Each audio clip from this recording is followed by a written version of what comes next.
Hi everyone, welcome to Kokernag Tuners. आज हम इस वीडियो में रोज़मर्रा की वोकेबलरी सीखेंगे। So let us start this video now. पहला वर्ड मैंने यहाँ पे लिखा है आई। ये हम स्पीकर के लिए इस्तेमाल करते हैं I. It is a single letter here. I का मतलब होता है मैं। अगर हम सेंटेंस की तरफ देखेंगे, आई एम ए स्टूडेंट। अगर हम उर्दू मीनिंग देखेंगे इसकी, मैं एक तालिब इल्म हूँ। Next word is we. इसका मतलब होता है हम। We are playing. अगर उर्दू मीनिंग की तरफ देखेंगे, हम खेल रहे हैं। Third one is you. You का मतलब होता है तुम। अगर सेंटेंस की तरफ देखेंगे हम, यू आर सो ब्यूटिफुल। आप बहुत खूबसूरत हैं। Next one is they. They का मतलब होता है वो। अगर हम सेंटेंस की तरफ देखेंगे, दे डिड इट। उन्होंने ये किया। नेक्स्ट वन इज ही हम मेल के लिए इस्तेमाल करते हैं, मतलब वो, लड़का। ही इज़ राहुल, वो राहुल है। शी भी हम इस्तेमाल करते हैं फीमेल के लिए, मतलब वो, लड़की। शी इज़ आयशा, वो आयशा है। नेक्स्ट वन इज इट हम बेजान चीज़ों के लिए इस्तेमाल करते हैं। यहाँ छोटा बेबी होता है, उसका जेंडर हमको पता नहीं होता है, इसलिए हम उसके लिए भी हम इट इस्तेमाल करते हैं। यहाँ पे मैंने लिखा है इट इज़ माई बुक। इसका मतलब होता है ये मेरी किताब है। हिज वर्ड यहाँ पे पोजेशन दिखाता है। इसका मतलब लड़का। हिज नेम इज़ यूनुस, उसका नाम यूनुस है। Next one is her. उसकी मतलब पोजेशन। हर नेम इज़ आयत, उसका नाम आयत है। Next one is there. उनका मतलब ज़्यादा लोग। देयर हाउस इज़ ब्यूटिफुल, उनका घर खूबसूरत है, मतलब देयर भी पोजेशन दिखाता है। नेक्स्ट वन इज़ योर, तुम्हारा। व्हाट इज़ योर नेम, तुम्हारा नाम क्या है। नेक्स्ट वन इज़ देम हम ऑब्जेक्टिव केस में इस्तेमाल करते हैं। यहाँ देम का मतलब होता है इन्हें, ज़्यादा लोग। आई नो देम, यहाँ पे मैंने देम ऑब्जेक्टिव केस में इस्तेमाल किया है, मैं उन्हें जानता हूँ। Next one is. It is helping verb. इसका मतलब होता है। ही इज़ ए बॉय, वो एक लड़का है। एम, इसका मतलब होता है हूँ। आई एम ए टीचर, मैं एक टीचर हूँ। Next one is are. इसका मतलब होता है हैं, ज़्यादा लोग। अगर हम सेंटेंस की तरफ देखेंगे, दे आर ब्रदर्स, वो भाई हैं। Next one is was. इसका मतलब होता है था। ये हम पास्ट के लिए इस्तेमाल करते हैं, जैसे कि आई वॉज ए स्टूडेंट, मैं स्टूडेंट था। Next one is wear. इसका मतलब होता है थे। ये भी हम पास्ट में इस्तेमाल करते हैं, जैसे कि मैंने यहाँ पे लिखा है दे वर स्टूडेंट, वो स्टूडेंट थे।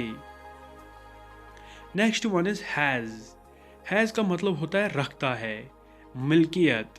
For example, he has a beautiful house, उसके पास एक खूबसूरत घर है। हैव का मतलब होता है रखता है, मिल्कियत। They have a beautiful house, उनके पास एक खूबसूरत घर है। अगर हम यहाँ पे आई का इस्तेमाल करेंगे, आई के साथ भी हम हैव इस्तेमाल करेंगे। For example, I have a beautiful house.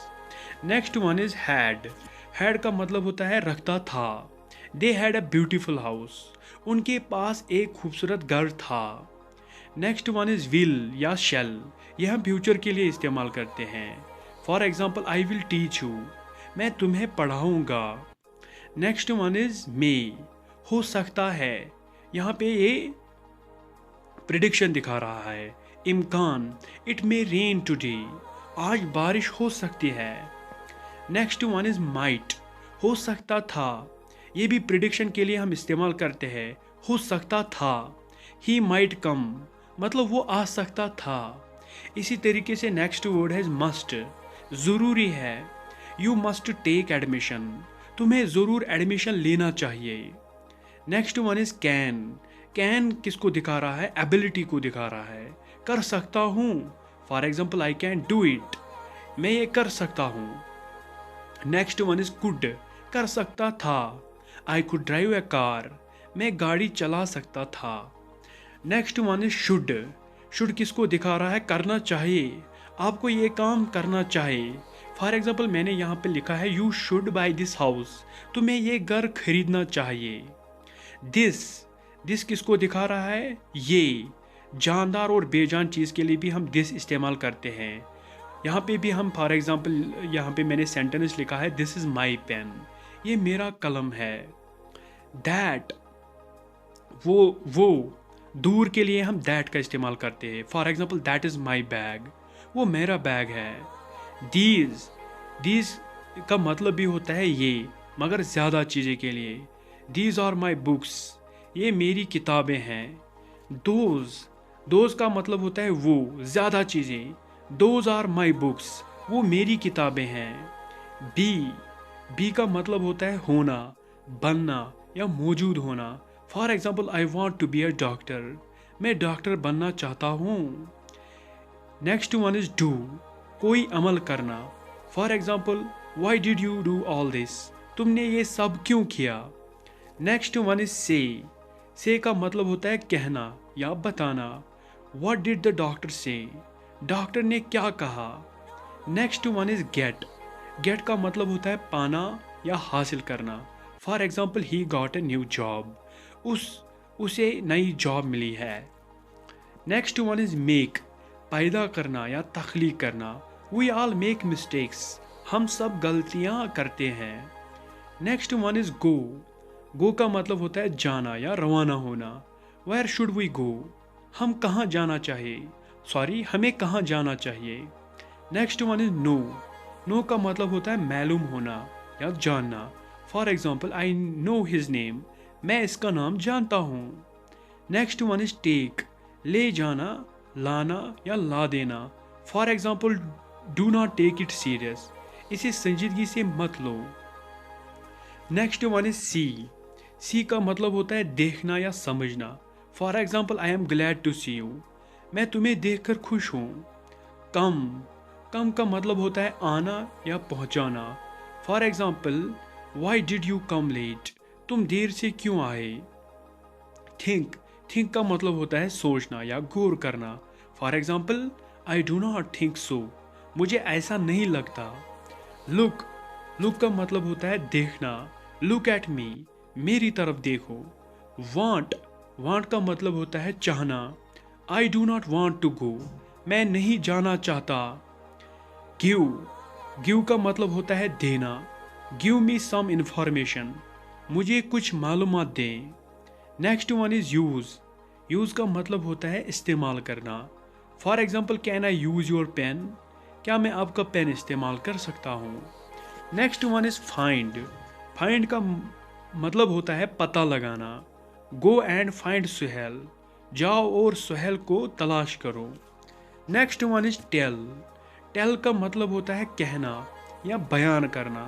For example tell me what to do, what to do, मुझे बताओ कि क्या करना है।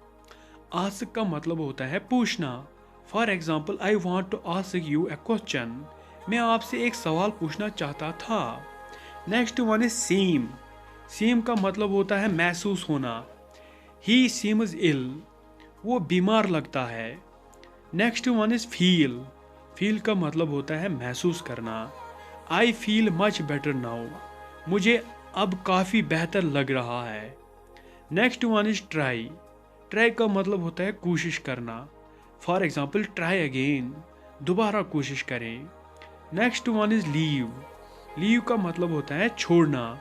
For example leave me alone, मुझे अकेला छोड़ दें। Next one is age, age का मतलब होता है जैसे या जैसे कि। डू एज आई से, जैसे मैं कहता हूँ करो। Next one is on, on is basically a preposition, इसका मतलब होता है पर। ऑन द टेबल, मेज पर। Next one is of, Urdu मतलब होता है इसका का, की या के। कवर ऑफ बुक, किताब का कवर। टू भी एक प्रीपोजिशन है, इसका भी मतलब होता है से या की तरफ। मंडे टू संडे, पीर से इतवार। नेक्स्ट वन इज इन का मतलब भी होता है मैं। इट इज़ इन बैग, ये बैग में है। इन भी एक प्रिपोजिशन है। फ्राम का मतलब होता है से। आई एम फ्रॉम कश्मीर, मैं कश्मीर से हूँ। फ्राम भी प्रिपोजिशन है यहाँ पे। विद भी प्रिपोजिशन है, मतलब के साथ। For example go with him, इसके साथ जाओ। नेक्स्ट वन इज आर का मतलब होता है या। फॉर एग्जाम्पल मोबाइल और कंप्यूटर, चॉइस दिखा रहा है यहाँ पे, मोबाइल या कंप्यूटर। बाई भी एक प्रिपोजिशन है, बजरिया या की तरफ से। गो बाई ट्रेन, आप ट्रेन से जा सकते हो, ट्रेन से जाओ। For example next one is for का मतलब होता है के लिए। फॉर भी एक प्रिपोजिशन है। For example this is for you, ये आपके लिए है। नेक्स्ट वन इज बट भी प्रिपोजिशन है। फॉर एग्जाम्पल लेकिन, यहाँ बट कंजक्शन का भी इस्तेमाल करते हैं हम। बट का यहाँ प्रिपोजिशन भी एक कभी कभार इस्तेमाल किया जा सकता है। बट जैसे कि ये के सिवाय, के अलावा अगर मीनिंग सेंस देगा सेंटेंस में, तो ये उस टाइम प्रिपोजिशन का काम कर सकता है। बट वी विल स्टडी, लेकिन हम मुताला करेंगे। सो आई होप आपको ये वीडियो पसंद आया होगा। Thanks for watching Kokernag tunes. Thank you.